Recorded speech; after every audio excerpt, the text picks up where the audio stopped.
happy that you guys are here. So, old friends, new friends. So, yes, I know. Okay, so I know everyone is excited. So today we will be officially launching the US R6V. So I have it here with me. So ito siya. It's a cool cam. Okay. So again, my name is Javier Ruando. I'm Senior Product Manager at Canon Marketing Philippines, handling the camera business. And today I'll just give a quick specs on the UX R6V. Okay, before that, if what play? Sige, next. Next please. Ayaw guys. Ulit. Okay, sorry, technical difficulties. Okay, but before that, I'd like to introduce the entire lineup of the V series. So as Mendes mentioned earlier, we have the EOS and PowerShot V series. Next, please. Okay, so first we have the PowerShot V10. So this is a small digital camera. So it's as big as a credit card. So later, if you want to get to touch and try the camera, you can. And then we have the PowerShot V1. And that was launched together with the EOS R50V last year. And today, we are launching, next please, the new EOS R6V. So this one, woo! Yes. Cheer naman dyan, guys. So itong camera natin is made and built for creators. Next please. So as I mentioned, sige go. Next. Okay, so just a quick glimpse of what the camera can do. So one click lang please. So it's a video. So it's actually a 7K. So go.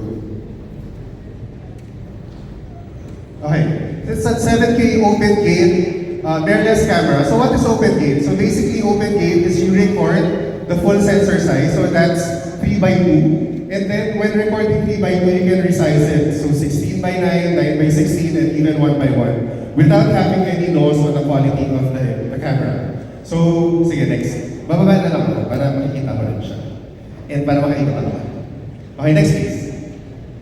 Okay, so as mentioned, it's built for creators. So the US R6V is built for creators. So those who are into video production, you can actually use the US R6V. So those creators, yung mga YouTubers like the guys here from Cookies Production, so mag-shift na sila, medyo lang, pressure. So they will, you guys can experience, you know, the EOS R6V. So I'll just give a quick specs on this camera. So next please. Okay, so basically it's a full frame mirrorless camera.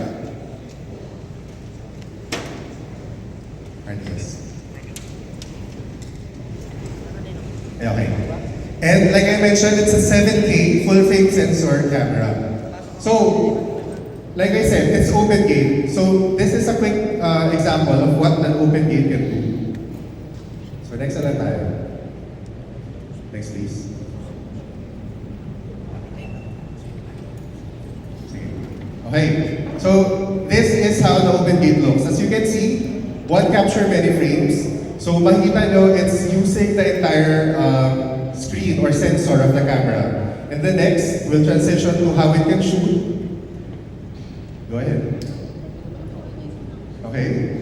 9x16 without even reframing the camera. So, like I said, since it's open gate, you can reframe from 3x2 to 9x16 to 16x9,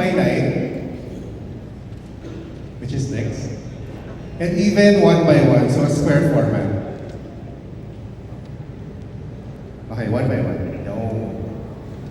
Wow, amazing, right? So actually, it's not the first time that we have this in a camera. So we have the C50 that has this feature. We also have our R6 Mark III with the open gate function.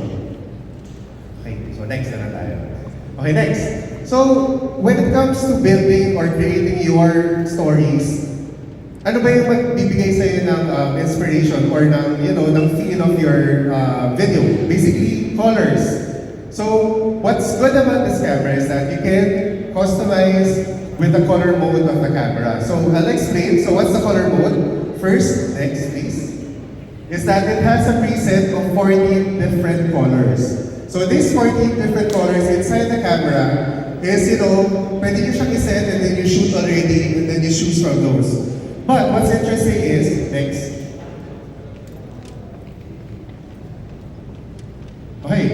you can actually use a custom picture. So, pa-next lang para mag-play. So, as you can see here, so from flat colors, you can use the 15-stop dynamic range of the Canon Log 3 and the Canon Log 2 na pwede mo siyang i-color grade. And then with the HDR, PQ, and HLG, you can actually play around with the colors. So you shoot flat, and then you recolor in post. And then what's interesting is, if you have your own look, next please, you can actually upload 14 custom LUTs. So if you have your own look, so kunwari, ay ako, the GV look, gusto ko ganito, medyo contrast, mababa yung saturation, so gusto ko yung ganung feels. I can actually upload my custom LUTs in the camera, and then I can use that, as a picture profile already for the USR60. Okay, next. Okay, and what's new is that it has a 5-axis and body stabilizer. So siguro kahit mas magulo yung kamay mo, makakapag-shoot ka pa rin without any hassle of, having yung shakiness when it comes to the camera. So next, I'll show a video sample on how it performs. Sige, next please. Okay, so click lang ng one so the video can play. So, the 5-axis image stabilizer has 7.5 stops at the center and 7 stops at the peripheral. Okay, next please. Yan. So kahit magulo yung kamay mo or even the cameraman is moving, the subject is moving, everything is still smooth. So this is because of the subject tracking IS. Next please. In the next, you can also shoot slow-mo recording. So for added drama, you can shoot 4K at 120p. So 120p, very slow-mo, very moody or dramatic. Sige, next please. And then, don't worry about getting the focus. So as you can see, the eye autofocus is very nakapit. Diba? Sobrang kapit niya na kahit gumagalaw yung subject, it tracks the subject very seamlessly. So you can also register people in the camera. So para pag nakita niya yung person na yun, doon siya mag-focus. So di ba, at least yun may siya, may loyalty siya. So hindi ka niya iniwan, kakapit lang siya. But basically yes, because of the smooth autofocus of the USR60. So kapit na kapit siya kahit ayaw mo na. So next please. Okay, so also what's good or what's new about the camera is that it has a zoom lever. So if you're using a PZ lens, so later I'll discuss our new PZ lens, pwede nyo na siyang gamitin, nagaganon-ganon yung lever ng zoom, at pag-zoom na siya, so hindi ka na yung mag-manual zooming. Next please. So that's one lever, many speeds. You can customize the speed of the lever for zoom in and zoom out. Next please. So as mentioned, nandun siya sa trigger shot ng camera, sa shutter button. Okay, next please. Okay, so never miss a moment. Why do I say never miss a moment? Next please. Sino dito yung nagre-record pero hindi niya pala na-push yung record button? Di ba? Madami tayong ganyan. So next please. What's good about the USR60 is that meron siyang tally line in front. Next please. Okay. May tally line siya in front, next please. And then if you are actually recording, there's a red rectangle that would indicate, next, that you are actually recording. So it may two sides ka. At least yun may side. So one is the front tally line, and then on the screen there's a red rectangle that would indicate that you are actually recording. And with that, you're never gonna miss a moment. Next please. Also, it has dual SD card slots. One is for CF Express Type B card, and then one is USH2 supported card, so SDX. Any SD cards, wag lang micro. If you have micro, you have to have an adapter, but we don't recommend using a micro SD card, but basically a high-speed SD card will do. Next, please. Okay. Okay, so with the feature of the camera, mapapansin niyo siya later. Meron siyang vertical mount. So it's already built in. The vertical mount is on the side of the body, and also you can, use the tripod dun sa baba. So it's this, typical mount for the camera. But what's good about the vertical mount is that if you shoot it vertically, you have many options in terms of handling the camera. Later, you'll also see that yung UI niya will change once it's standing vertically. So next please. So as mentioned, you can do vertical shooting, and then in front of the camera, there's actually a record button. So you don't have to switch from front to back. Kunwari, switch ka, camera. Talikod ka, sasayaw ka. Actually, you can just press the record button in front, and then that will do, the recording for you. Next please. Okay, so the issue is always, what if it's overheating? What if it will overheat? So in R6, it's never the problem because it has an internal cooling fan. So you can set from levels that you want para lang hindi mainitan yung recording nyo. So that's possible in this camera. Okay, next please. It's also built in a magnesium alloy body. So in terms of its performance, you are sure that the camera is durable. And then also next, the camera is actually dust and weather resistant. So you don't have to worry about, if you're in the rain or you're outdoors or in the snow, and then you're recording using the R6V, it's never a problem. Okay, next please. Okay, so basically that's the structure, or that's the entire V-Series lineup. So everyone, excited about it? Yes? Okay.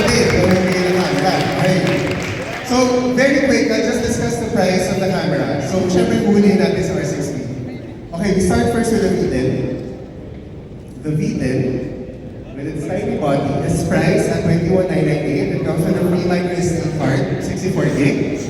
It's 1-inch sensor, so don't be fooled with the size of the camera. It has a 1-inch sensor inside. Next please. The PowerShot V1 is priced at 54,998. It comes with a 128 SD card. Next is the EOS R50V.